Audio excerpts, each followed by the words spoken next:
mbetemi tek institucionet e drejtësisë, por dua të sjell këtu në vëmendje një ngjarje shumë të rëndë, ndoshta më e rënda në dekada, ajo e vrasjes së një gjyqtari brenda sallës së gjyqit. Tronditi këdo, mbar opinionin, madje pati rreth 3 ditë apo një javë që vetëm kjo situatë diskutoi, glonte, por çfarë u bë në fundit, çfarë vendimesh dhe çfarë ndryshohet, kjo mbetet për tu parë. Kjo ngjarje si u ndoq në media tonë? Patjetër kjo është ngjarja nga më të rënda, gjithmonë themi, ngjarje po shumë e rëndë, të vritet gjyqtari në sallën e gjyqit ishte vërtet një ngjarje shumë e rëndë.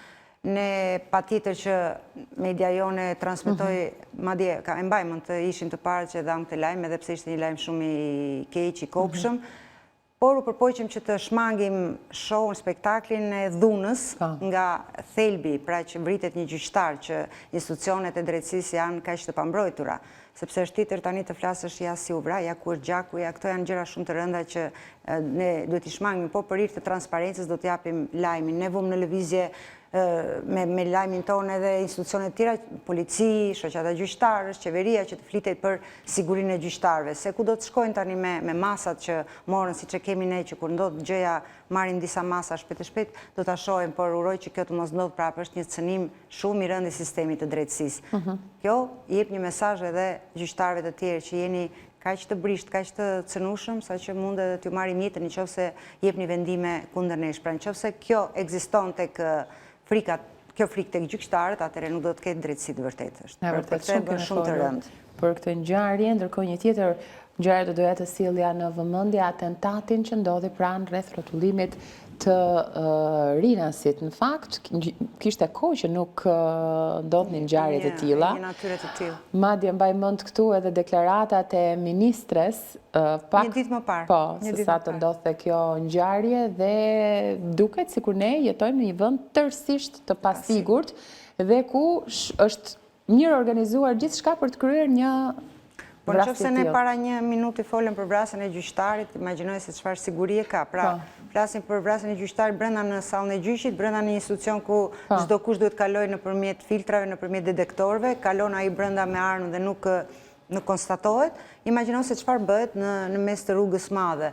Edhe vendi që ishte zgjedhur afër aeroportit të Rinasit, një mesazh shumë i keq për gjithë publikun, për gjithë të huaj që dëgjojnë këtë lajm. Pa siguria dhe pa aftësia e policisë për t'i parandaluar. Sepse këta nuk ishte një krim ordiner që ti nuk di asgjë se çka ndodhur mes tyre. Ata janë grupe kriminale të njohura me precedent, me CV në thonjza me të kaluar kriminale. Pra policia i di kush janë dhe nuk arrin të parandalojë. Kjo e bën shumë të rëndë. Si çdo vit që ka humbje ndër personalitete, ky vit fundi madje, gati fundi i tij, solli edhe humbjen apo shuarjen e liderit historik të Partisë Socialiste, siç është Fatos Nano.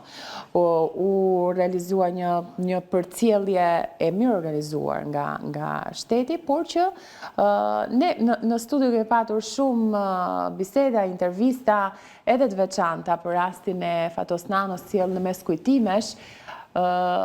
Çfarë përfaqësonte Fatos Nano dhe si ishin ditët pas ikjes tij? Duke folur shumë për Fatos Nano, sidomos pas vdekjes, sepse ne shqiptarët e kemi zakon që t'i vlerësojmë njerëzit, sidomos kur ata vdesin, dhe nuk arrim ta vlerësojmë njeriun kur është gjallë, por gjithsesi ai vlen të kujtohet dhe do të kujtohet gjithmonë më shumë për mënyrën se si drejtoi dhe për frymën që ai mbolli, për mënyrën e të bërit politik, që nga institucioni i dorëheqjes që e shpiku vet ai, që është dorëhequr disa herë kur e ka parë se situata, siç e zëm, jemi në këto momente kaq situate tensionuar politike dhe askush nuk mendon për dorëheqje, as i akuzuari dhe as ai që është bashkëpunëtori afërt apo.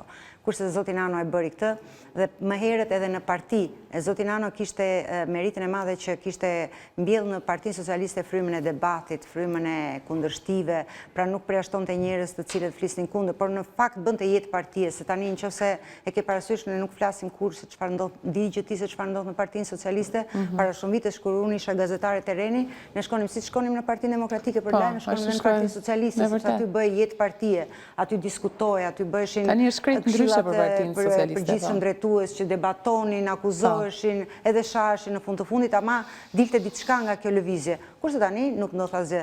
Dhe pikërisht kjo merit është e zotit Fatosnano. Dhe me gjithë të metat që ai mund kishte si karakter, sepse ishte dhe ai një njeri, ka këto të mira, që do t'i kujtohen dhe unë shpresoj që dikush t'i rimarë dhe t'i rikthej si trashëgimni për politikën shqiptare. Qartë, por duhet të të pyes pak për kryeministrin Rama, fjalimin e tij.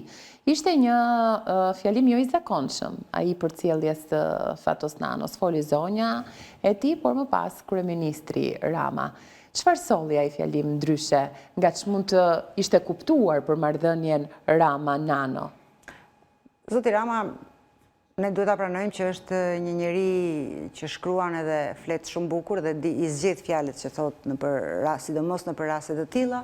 Edhe në këtë rast, patjetër që aty kishte elozhe apo vlerësime për zotin Nano, po patjetër ai nuk kishte harruar të nxirrte edhe veten e vet dhe raportin e mirë sipas tij që ai kishte me zotin Nano, edhe pse në opinionin publik ishte krijuar një perceptim tjetër. Po gjithsesi ishte një fjalë për një njeri që tashmë nuk ishte më dhe nuk vlen të diskutohet dhe të gjykohet. Por gjithsesi ai di ta fusë edhe veten në atë puzzle-in kur flet për dikë që do të ngrej në lart, fut edhe veten dhe kontribon edhe emri i tij për ngritjen e atij tjetrit, më kupton se ç'dua të them. Pra e kishte futur edhe veten. Por ishte gjithsesi një fjalim i mirë, një fjalim vlerësues i fundit që do të thoshte për Nanon.